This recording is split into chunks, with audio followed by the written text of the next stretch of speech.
জাফলংটা খুব কষ্টে আছে।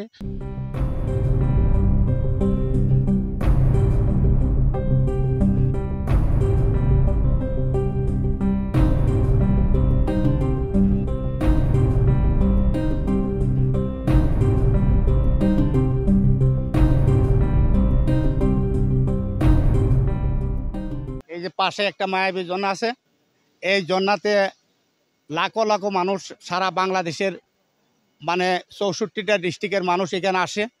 কিন্তু আমাদের এই বর্তমানে বন্যা উপলক্ষে হিসাবে বন্যা আমাদের সিলেটে অনেক বন্যা হয়ে গেছে, যার ধরনের মানুষ আসতেছে না। কিন্তু বর্তমানে বন্যা চলে গেছে, এখন বর্তমানে মানুষ আসতেছে। পানির স্তর আস্তে আস্তে নামতেছে, আগের থেকে অনেক কম, এখন মোটামুটি আস্তে আস্তে স্বাভাবিকভাবে হওয়া শুরু করছে। তবে অনেক ক্ষয়ক্ষতি হয়ে গেছে, বন্যার যে সমস্ত এলাকাগুলো ক্ষতিগ্রস্ত হয়েছে তাদের জীবনযাপন একটু কষ্টের সময়। এখন তাদেরকে একটু সাহায্য সহযোগিতা করলে সরকার প্লাস আরও অন্যান্য যেই সংগঠনগুলো আছে সেবামূলক, তারা যদি আগে আসে তাহলে মোটামুটি অনেকটা সাহায্য হবে তাদের জন্য। ঈদ পরবর্তী সময়ে ভয়াবহ পাহাড়ি ঢল এবং বন্যার কারণে পর্যটন স্পট প্রশাসন কর্তৃক নিষেধাজ্ঞা আরোপ করা হয়।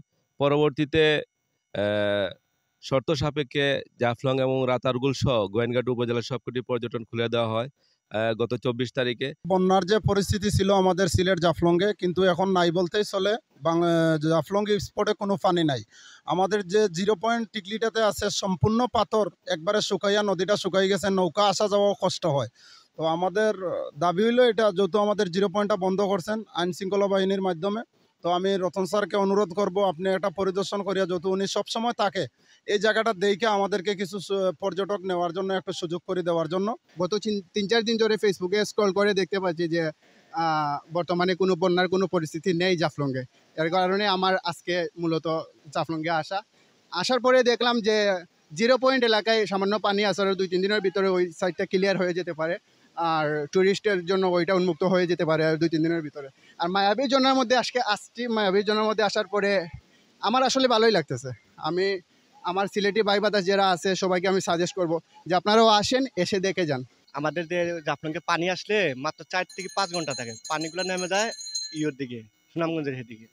আর জাফলং পর্যটক বন্ধ করাতে আমাদের খুব লোকসান হয়েছে, মানে খুব ক্ষতিগ্রস্ত আছি। আর আশা করি এখন পর্যটন খুলছে আর মানুষও খুব বেশি আইতেছে। সবাই আসুন, জাফলং উপভোগ করুন। 0 পয়েন্টটা খুলে দেওয়ার জন্য আমি আবেদন করতেছি। আর এখানে সবসময় টুরিস্ট পুলিশ, সবসময় আপনার ফায়ার সার্ভিস সবসময় থাকার জন্য আবেদন করতেছি সরকারের কাছে। ভয়াবহ বন্যার কারণে লোকগুলো আসে না, এই পর্যটক ক্ষেত্রগুলো বন্ধ করে দেয় এই যে স্পটটা। এখন পর্যটক আসতে পারেন, এখন পানি নাই, নদী খুব সৌন্দর্যতা, পাথর, মায়াবী ঝর্ণা সবই এখন সৌন্দর্যতা। যারা ঘুরতে আসবেন এখন আসতে পারেন, খুব সৌন্দর্যতা দৃশ্য। আমি এটা দেখার জন্য এসেছি, আমি আর খুব সুন্দর লাগছে। ভাই বোন নিয়ে আমি ঈদের পরে এসেছি দেখার জন্য, আমার খুব সুন্দর লাগছে। এটা ব্যবসা মোটামুটি ভালো ছিল। এই বছর এই যে বন্যার কারণে মানুষ আতঙ্ক, কয়েকবার বন্ধ ঘোষণা করা হয়েছিল, মানুষের বাড়ি ঘরে পানি বিদায় একবার এই বেচা কিনা কম। আজকে সারাদিনে এই মাত্র বিসমিল্লাহ বলছি, জাফলংয়ের গেঞ্জিগুলো আগে তাও প্রচুর চলতো, এখন বর্তমানে জাফলংয়ের গেঞ্জিগুলা মোটামুটি চলেই না এক হিসাবে। আমরা তো পর্যটকের উপরে নির্ভর করে আমরা ব্যবসা করি, পর্যটক অতিরিক্ত কম আসতেছে, এই কারণে আমরা ব্যবসাটা মন্দা চলতেছে। এখনো পানি অনেকের বাড়িতে আছে, বন্যার পানির কারণে অনেকের ঘর বাড়ি ভেঙে গেছে, পানি কমে গেছে, কিছু কমে যাওয়ার কারণে ঘর বাড়ির অবস্থা কাহিল। জাফলংটা খুব কষ্টে আছে। টিম নিয়ে আসেন, দল নিয়ে আসেন, জাফলং পর্যটন স্পট ওপেন করা। আপনারা আসবেন, মায়াবী ঝর্ণায় আসবেন, এখানে টুরিস্ট পুলিশের নিরাপত্তা আপনারা ভ্রমণ করবেন। আপনারা হাসতে হাসতে আসবেন, আবার হাসতে হাসতে চলে যাবেন। বন্যা নেমে গেছে, ভারতীয় যে পাহাড়ি ঢল নামছিল সেগুলো চলে গেছে। এখন জাফলং যে পেয়াই নদীর আগে ছিল ঘোলা পানি, এখন আবার সে পুরনো তার রূপ ফিরে পাইছে। অর্থাৎ এখন নীল পানি, স্বচ্ছ পানি, 20 ফুট 30 ফুট পানির নিচে এখন পাথর দেখতে পারবেন। আর যারা ঝর্ণায় আসবেন বড় পাথরের উপর উঠবেন না, আমাদের যে বিলবোর্ড দেওয়া আছে এর উপর উঠবেন। এর উপর হচ্ছে ইন্ডিয়া, তার এর নিচে হচ্ছে বাংলাদেশ।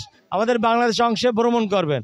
আর এখানে আমরা সকাল থেকে বিকাল 5টা পর্যন্ত থাকি, যত সব পর্যন্ত এখানে পর্যটক থাকে। তা আমরা টুরিস্ট পুলিশ সেখানে আছি, আপনারা নিরাপত্তার কোনো অভাব নাই, আপনারা দলে দলে চলে আসুন।